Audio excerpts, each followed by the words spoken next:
When my mom first dropped me off at college, we drove through Utica, just like to get a feel of where I was. And then I went to Hamilton and never went back to Utica ever because I was a freshman and didn't have a car. And when I drove through it, I was like, wow, like these are beautiful buildings, but I didn't see anyone really. Yeah, totally. And I didn't see any reason to ever do anything there, I guess. I don't think I had any ideas of it before. I just didn't even really think about it. Like it didn't really exist for you. Yeah, it really didn't like register in my mind because I didn't know anything other than using the train station, which sort of freaked me out. It very much was just like kind of like a black hole. I just had no real like point of reference for it.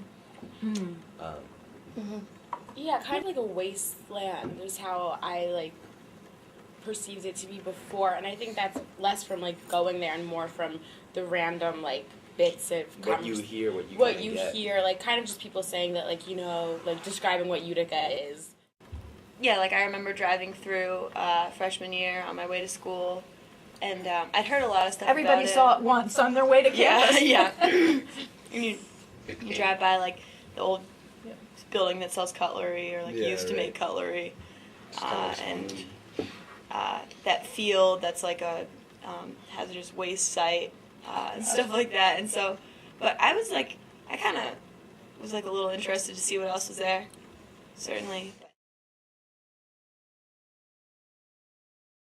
My first year, I worked in the principal's office, and I worked with, I tutored the 5th graders for their history test, and I worked with the reading kids who came in for like special reading help. And then I worked with the ESL class for kindergarten and 1st grade mostly, and they were really interesting because they all spoke different languages, so none of them could talk to each other or to the teacher. And a lot of them were really young, like 4 years old. And they were really cute because they were really eager to work. They really wanted to like fill out worksheets and like turn in homework and like do all these things that they knew that people are supposed to do in school. I worked for JCTOD, which is now JPA, but it's a homeless shelter for people, and they take families, so they take men and women, they don't take single men, but they take families together. So if there's a man in that, then they can stay there together, which is sweet because it's the only place that will do that. Huh? Yeah, so like, because a lot of shelters take men or women, but not both. But so that's interesting. But I didn't work too much at the homeless shelter. I worked more at the youth center, which is a program they have from 6 to 9 at night.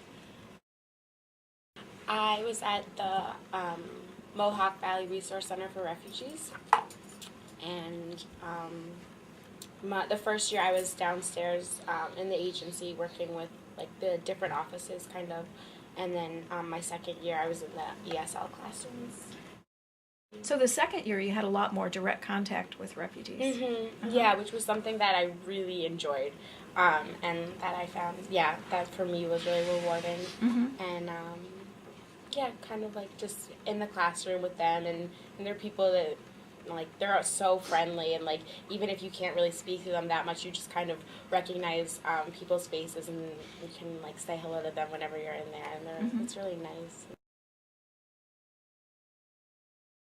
I tell everyone that Bonner is like changed Hamilton for me completely. And like I'm not even quite sure why, because it's not like these people became my group of friends and we spend every minute together, but I think in part it's like I feel so bonded to these people in a way that I don't from being in other groups because of what we're doing.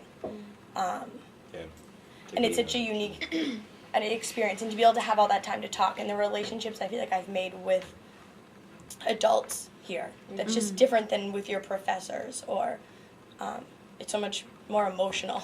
And I don't know, something about, I think, it being so long, like, for me it took 3 years, and so it really is like my entire Hamilton experience being here. It just really changed the way I felt here, like in the other things that I do.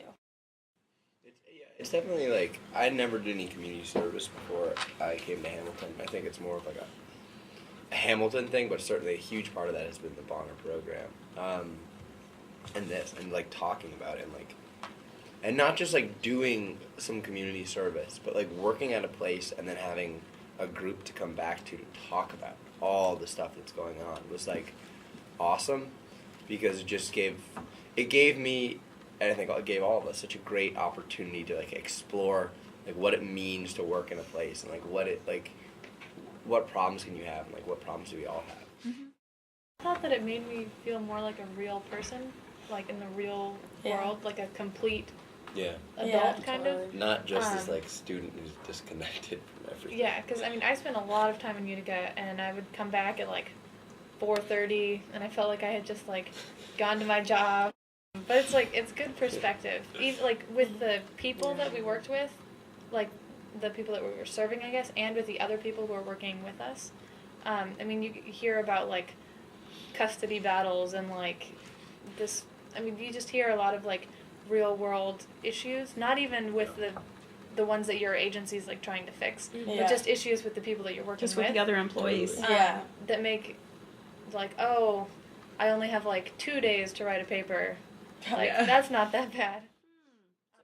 Like I loved going into Utica, and like getting to know the place. So I felt like that was like one thing that I just thought was really awesome about it. And then in terms of how this has changed me, it's like a little bit of a harder question, I guess. But Yeah. I don't know. I was really impacted by the amount of like, I guess, love that was at that place, and I think that seeing that on a weekly basis was,